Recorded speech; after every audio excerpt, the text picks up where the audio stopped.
Joining us now for World Brief and the review of some of the headlines of today's newspapers from around the world is Adefemi Akinsanya. Good morning, Adefemi. Good morning, Dr. Abati. Good morning, Ayo, and good morning, Rafai. I hope you're all doing well. Here we are, 2 days after Christmas, not doing well. Femi, I finally saw a video of you eating the lovely moi moi. What you'll do for me is freeze it and keep it when you come back to Nigeria. I'll eat my own portion. Thanks. No problem. Good. It's already in the freezer. You know, you freeze it once it's cooked to preserve the freshness. So don't worry, I've got you all. Yes.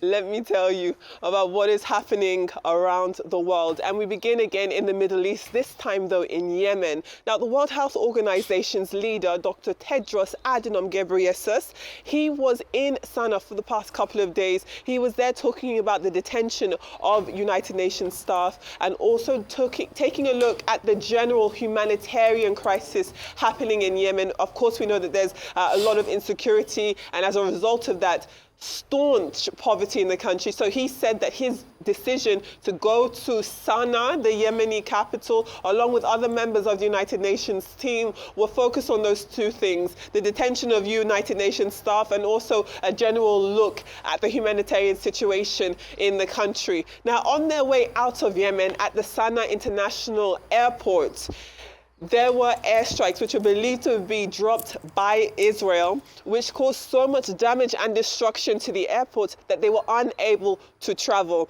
Now, Dr. Ghebreyesus did release a statement on X, and also the United Nations also released the same statement, essentially describing what had happened, what he was there to do, who he was there with, and then talked about how this destruction happened, and as a result of that, they couldn't travel out of Yemen, and they're going to remain in Yemen until the damage essentially to the airport is repaired. What this does is highlight the severity of the situation there. What we are seeing is, once again, Israeli bombardment taking such a brutal turn when it comes to the attack of different Yemeni structures. Now, this attack itself, even though Dr. Tedros and the members of the United Nations team he was traveling with were unharmed and remained safe, according to the statements that they released.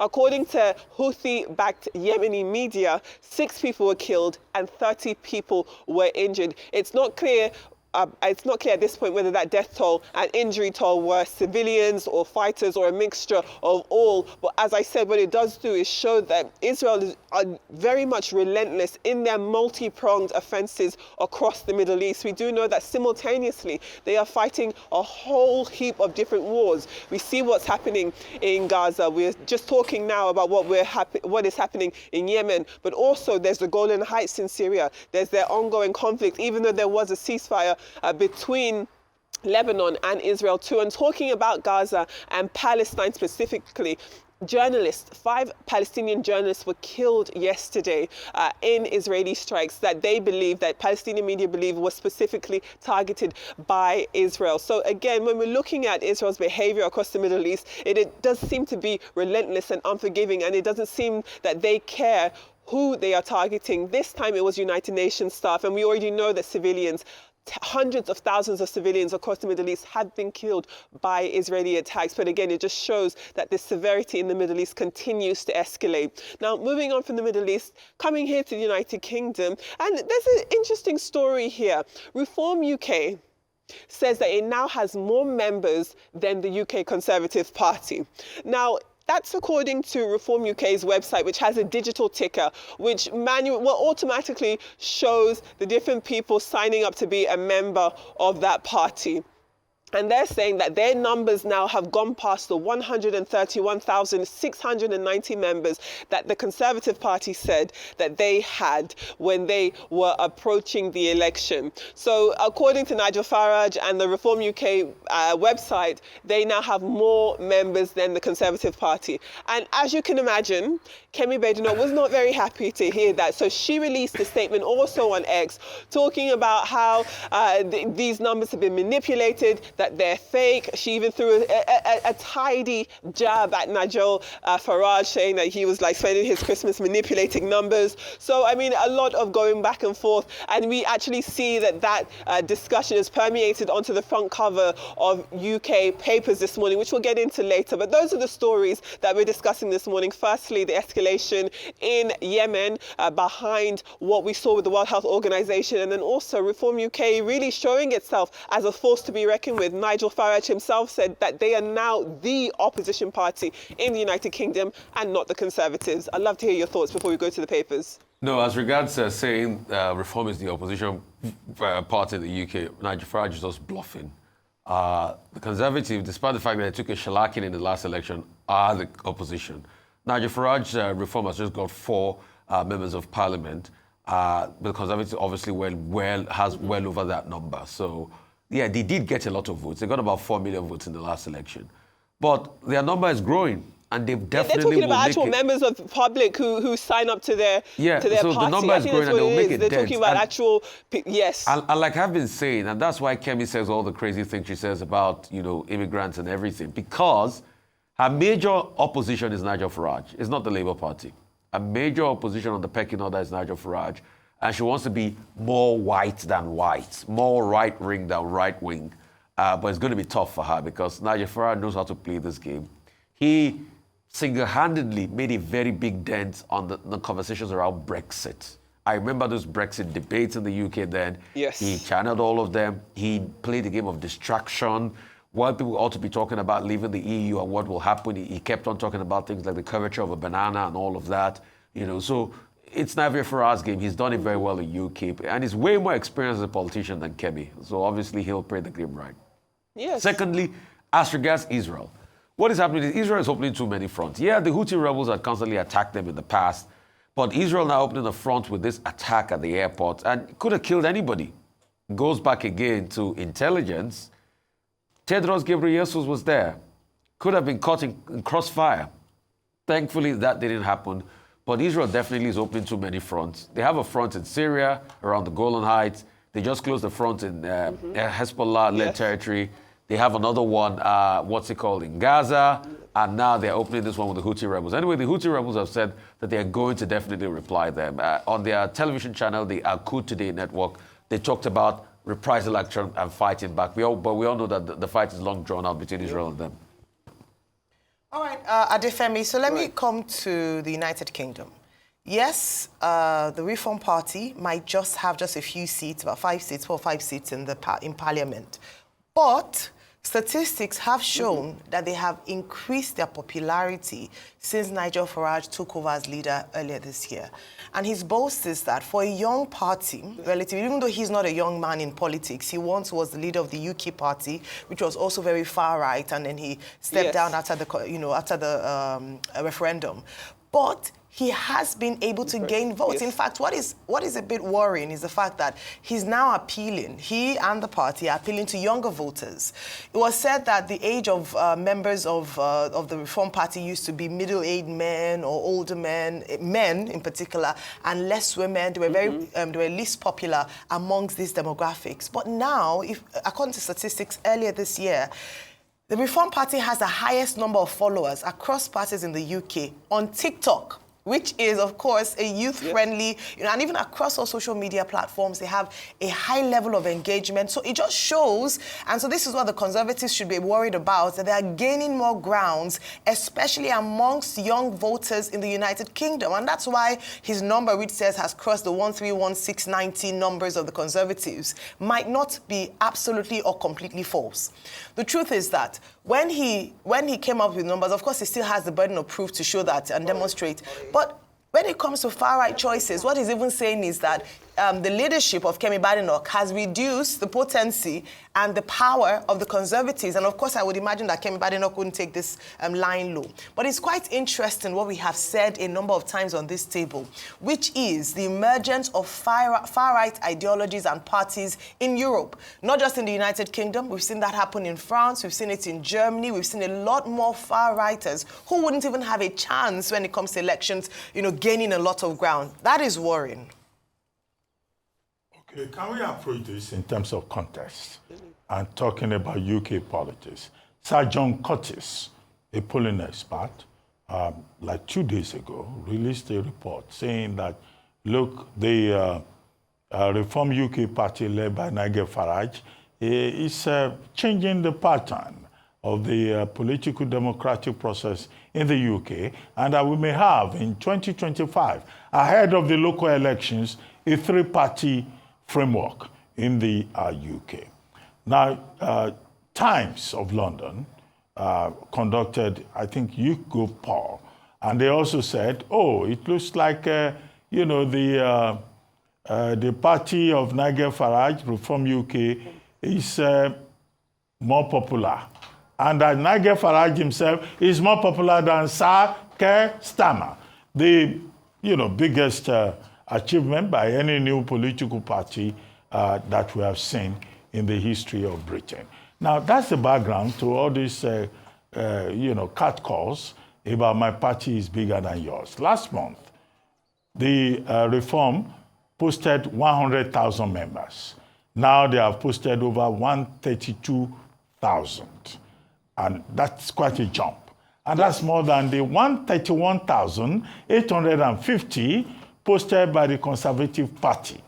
And that's what triggered Kemi Badenoch to say that this is fraud. And at Christmas, Nigel Farage is playing politics of numbers with his, you know, with his fans. And Nigel Farage says, how dare you accuse us of fraud? He says that we're very proud of our phenomenal achievement, extraordinary achievement of the party. The truth is that, you know, Britain has 650 constituencies. The Reform Party, since the last election in July, has been able to establish positions in 300 constituencies. So it's building up. And at the same time, it has at the background the support of Elon Musk. You remember that Elon Musk has been saying, oh, I will give a Reform Party £100 million, compelling the Conservative Party and also the Labour Party to send representatives to, you know, Elon Musk, in addition to other background about foreign interference in politics in the United Kingdom. Quickly, Israel. The Prime Minister, Benjamin Netanyahu, has made it very clear that it wants Israel to become the dominant, you know, power in the Middle East, in the light of, you know, the fall of Assad and the decimation of Hamas. And it has also faced Houthi rebels in Yemen. So that's the reality of it. And Israel is not apologetic about it.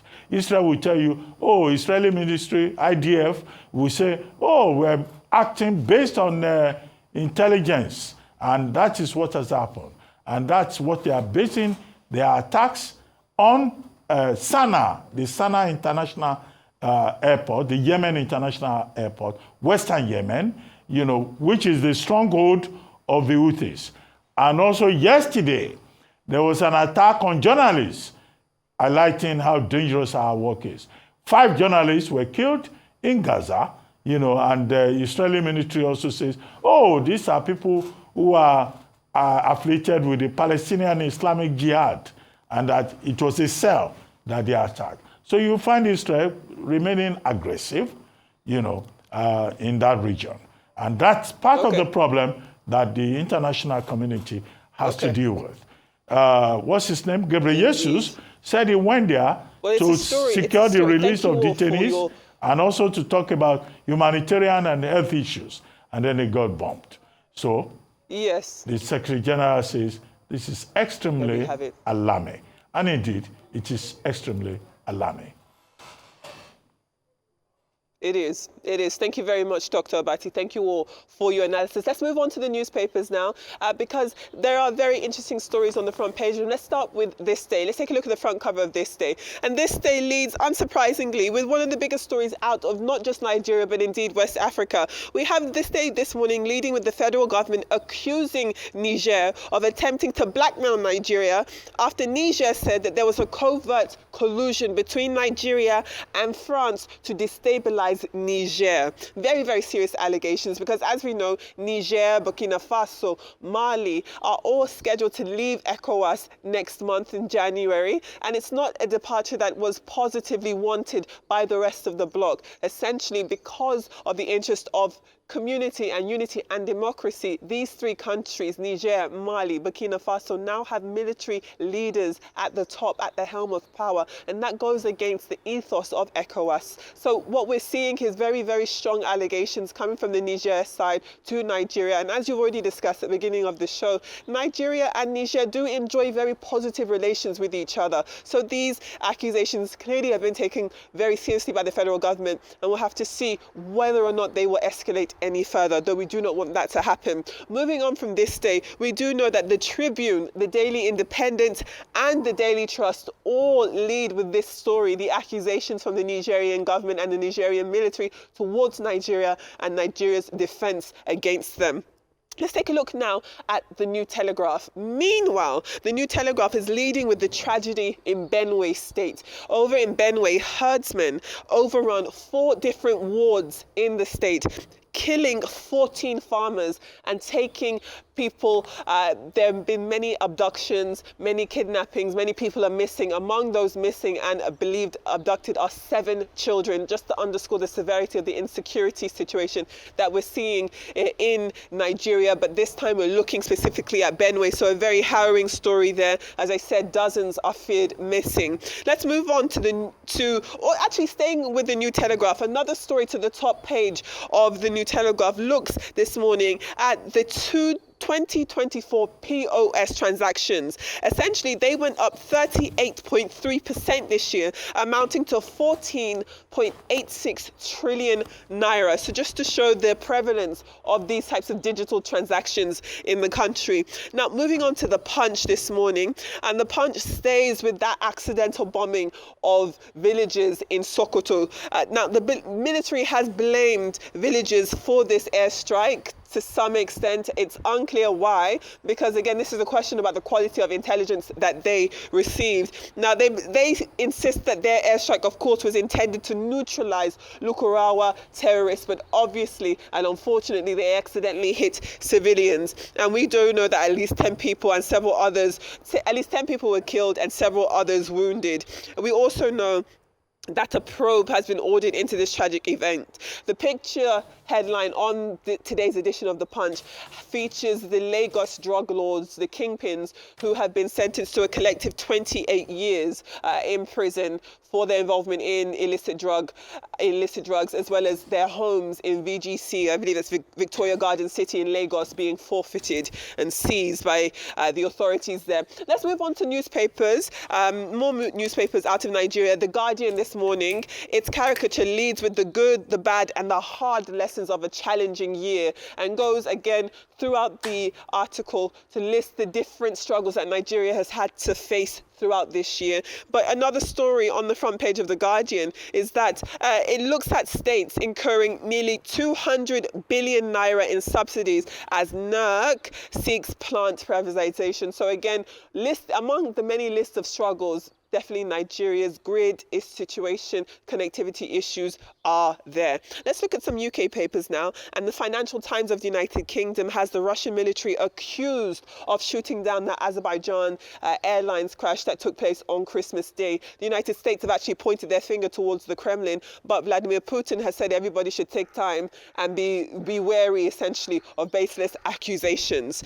Moving on to the Daily Telegraph, and as we already discussed, you've got a very, very cheerful Nigel Farage on the front page of the Daily Telegraph this morning, talking about how he's very clearly happy with the numbers of his party, Reform UK, overtaking that of the Conservative Party. Those are your newspapers from Nigeria to the United Kingdom this morning. Well, thank you very much, Adefemi, for bringing us the World Review of Newspapers around the world. Thank you. We'll see you again on Monday.